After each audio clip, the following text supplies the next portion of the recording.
CAC is exploding. Here's what I check first, right? If CAC is climbing quarter after quarter, most CEOs immediately look at, marketing efficiency or sales productivity. And to be honest, that makes sense. It's just that most of the time, it's not where the real problem is. I've seen this, happen repeatedly at Series A and Series B, usually between, 5 to 15 million AR.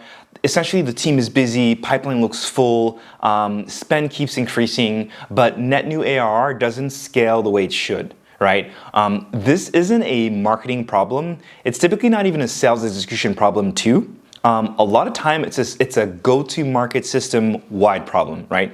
When this happens, typically there's one of three things that's usually broken. First, CAC is blended. So efficient segment and inefficient segments are both averaged together. So you're essentially scaling a motion that shouldn't be scaled. Second, discounting is essentially doing the work, right? Deals are closing, but margin is absorbing the costs, which basically quietly stretches payback beyond what's investable or acceptable by the board.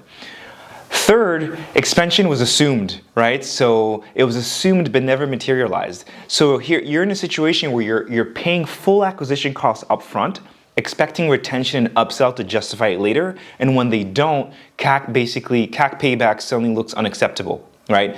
So before changing channels or headcount, I usually test three things. First, I segment CAC by ICP and motion so I have clarity on what's happening. Second, I strip discounting out of the math. And third, I model payback without expansion assumption. Essentially, the companies that fix CAC don't push harder on acquisition, they realign the system so growth compounds again.